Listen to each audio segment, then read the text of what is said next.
Hey there, and welcome back to Curts Corner. Sorry, I gotta check the microphone because last time I started talking and it wasn't on. But today's topic is a little bit more tricky. It's how to have a good, healthy relationship with someone you disagree with on a fundamental level. This is a very complex question. So first, we're going to break it down. We're gonna, break it down. Anyway, sorry, a little extra this morning, thanks to the lovely summer brew. Um, but we're gonna break this down first on a work, social, and um, intimate level. So those are the three levels I want to look at: intimate, social, and work. For me personally, and this is very true in my real life right now, even in my family, there are people who are disagreeing with my choice of interaction with people and how I choose to represent myself. With that being said, we're going to start with the easiest one, which for me is the intimate level. Whenever we're around people, we get the option to choose who we're around. We get to choose who is listed as our family. We get to choose who we can socialize with, basically.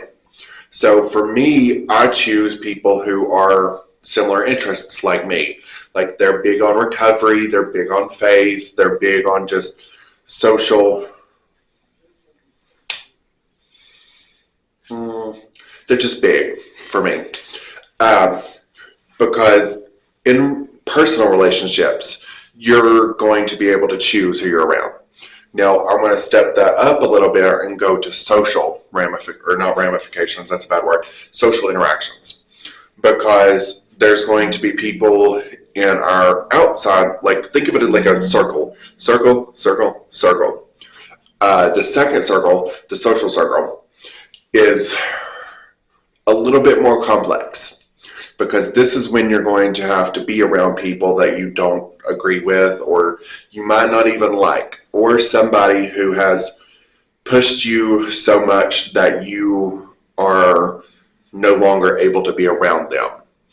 I'm also going to introduce something to you all on this level called social battery. Your social battery is basically spoon theory. It's a battery that determines how much you can do something or how much you can interact with someone. Now, once that battery starts getting depleted, you start getting like moody, you start getting anxious, you start getting all the feelings because you're stressed. So, on the social level, being around someone who you cannot relate with is more challenging because they do take some of your spoon theory away.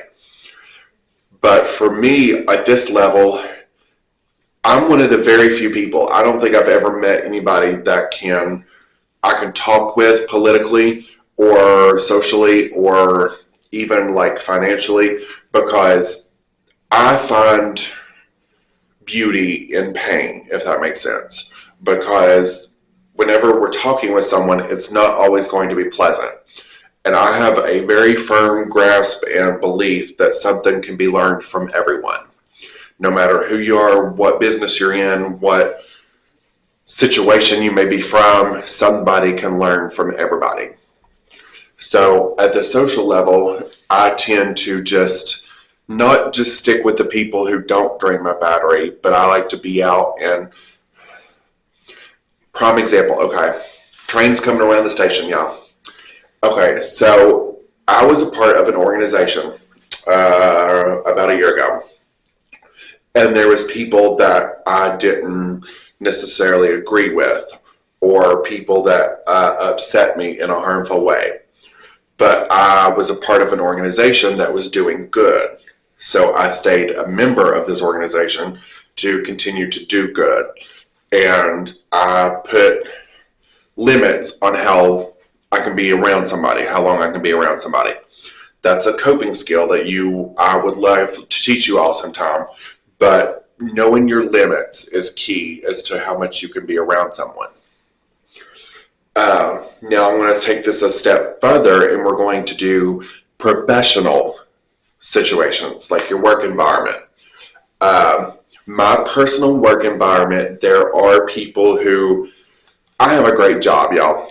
Fabulous job. I'm a CPRS, state certified. Like, I love it. Professionally, there are people who I don't agree with. But this is where professionalism is key, because you don't bring that to work. If somebody does bring it to work, you have to respect them, because everybody has the right, the fundamental right, to believe how they want to believe in a situation, topic, or belief system. They have that right, and you're not always going to agree with someone. But having the ability to know where that limit is very important, because in my job, we're here to serve the members. We're here to help the clients. It is in the mental health field, in the recovery industry. So we're here to help them succeed. We're here to help them realize their own independent goals and understand that they have value. So we push all of our personal stuff aside to focus on the clients and the members. That's what works for me in the working professional environment. But overall, the general rule of thumb is respect, because in this world, there's in the words of Reba, oh, I had it, but it lost it. The train didn't come back around that time. In this world, there's a lot of self-righteous hypocrites. They call me bad. There we go. That's Reba's lyrics. But just remember to have patience and acceptance of all of God's children, because at the end of the day, it's not our world, it's His world. And we have to remember everyone is going to be on different levels when it comes to faith, financial, economic status, working professionalisms. Everybody's going to be different. So we have to remember to have grace as well, to know that everybody is different and respect differences, and just learn to love everybody, because the only one that we are responsible for is ourselves. And we have to make sure that we give ourselves the ability to learn these skills and the ability to be free in them. So thanks for watching. I'll see you next time. Bye.